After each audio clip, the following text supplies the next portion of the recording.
Sekarang mari kita lihat keterangan Imam Az-Zahabi tentang syirik. Fa'akbarul kabair asyirku billahi ta'ala. Maka di antara tingkatan tertinggi dari dosa besar itu, yang pertama adalah syirik. Wa huwa naw'an. Syirik ini ada dua jenis. Awas hati-hati. Ada dua jenis, kadang kita tidak sadar. Awas hati-hati ya. Satu. Ahaduhuma an yaj'ala lillahi naddan wa ya'budu ghairahu min hajarin aw syajarin aw syamsin aw qamarin aw nabiyyin aw syaikhin aw najmin aw malikin aw ghairi dzalik. Allahu akbar. Yang pertama, menjadikan seseorang, sosok atau makhluk sebagai Tuhan selain Allah Subhanahu wa taala. Langsung menjadikan Allah punya saingan.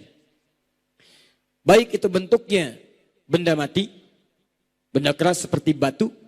Ya, misal ada yang nyembah batu, minta kepada batu, harusnya minta kepada Allah kemudian minta kepada batu. Ya, dengan keyakinan bahwa minta kepada batu itu bisa mengabulkan. Misal, Masya Allah, dulu kan rame-rame ada batu tuh. Ya, tiba-tiba batunya dipakai jadi akik. Ya kan? Gosok-gosok dan sebagainya.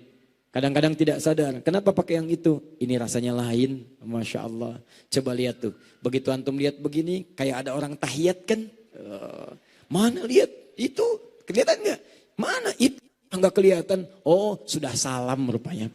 Sudah salam. Masya Allah. Luar biasa. Kalau pakai ini, harta bisa bertambah. Masya Allah. Dan keajaiban terjadi. Mana buktinya? Sini, saya ajak ke jalan. Begitu taksi lewat, sit. Oh, berhenti taksi. Bukan? Itu yang biasa. Yang dahsyat, ketika saya pakai ini, teman-teman sekalian, itu rasanya saya sudah mendapat keberuntungan. Makanya saya bawa terus karena saya yakin dengan benda ini, Masya Allah akan memberikan mukjizat dan memberikan kepercayaan dan kekuatan pada diri saya. Syirik. Min hajarin, batu. Paham ya? Awas, batu juga banyak. Kubur, alam kubur, kadang tandanya pakai batu. Ya, tandanya pakai batu. Pegang-pegang batunya, bawa-bawa dan sebagainya, gitu kan? Pegang-pegang, mintanya kepada batu. Bukan minta kepada Allah. Awas, kalau Anda ziarah kubur tidak dilarang. Hati-hati. Ziarah kubur silakan ziarah, berdoa kepada Allah, minta kebaikan. Yang salah, minta kepada kubur atau minta kepada batu dalam kubur. Tanda. Pegang, bawa kain, gosok ke batu misalnya kan. Bahkan Ka'bah, hati-hati. Ka'bah itu batu. Hati-hati, ada yang keliru. Datang, orang tawaf, ini gosok ke Ka'bah misalnya kan. Ngapain? Ngambil kekuatan. Kekuatan, Masya Allah. Ka'bah diambil kekuatan, yang lain gak kebagian, kan?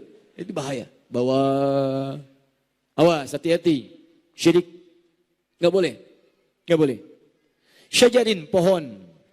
Pohon, hati-hati, ini banyak kasus. Jangan ditebang pohon itu. Kalau ditebang, kekuatannya akan hilang. Masya kekuatan.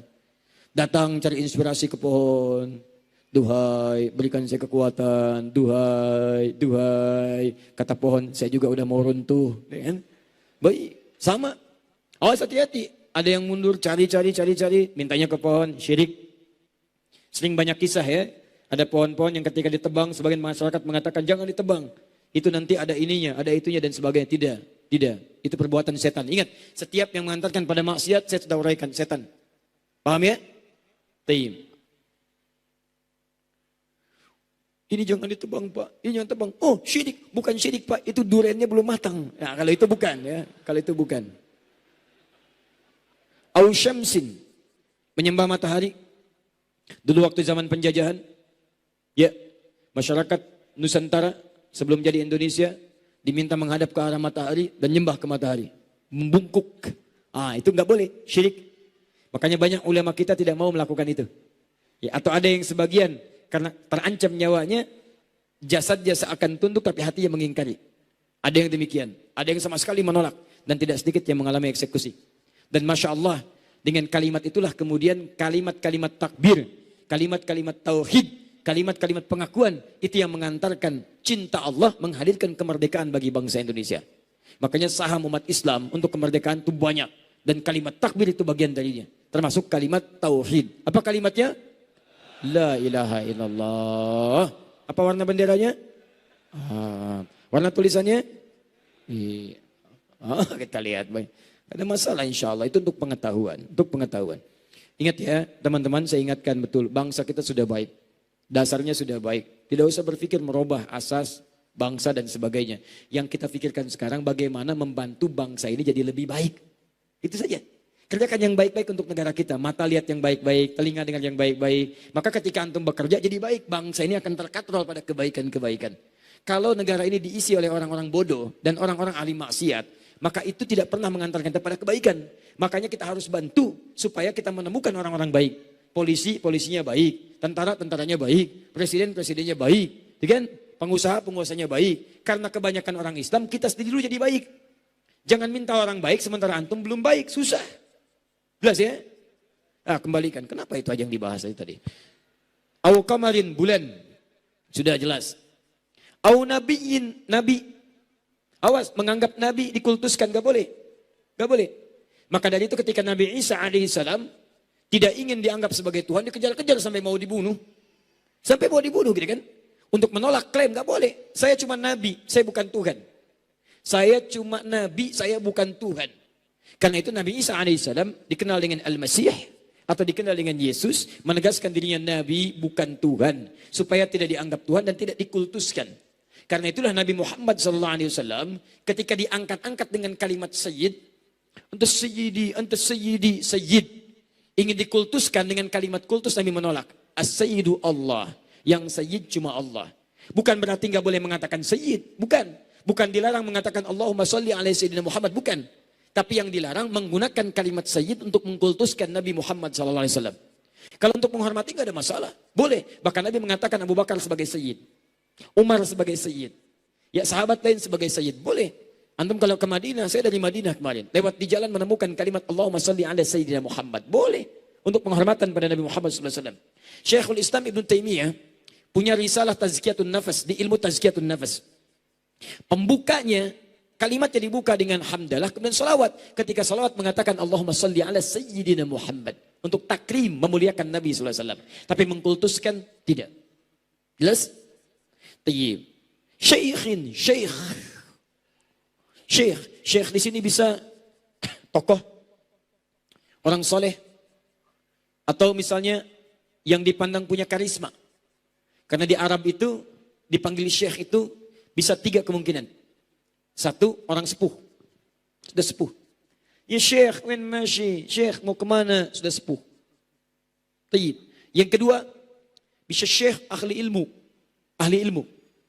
Ya, jadi baik itu sudah sepuh ataupun masih muda dia. Ketika tampak keilmuan dalam dirinya dipanggil syekh. Ya syekh.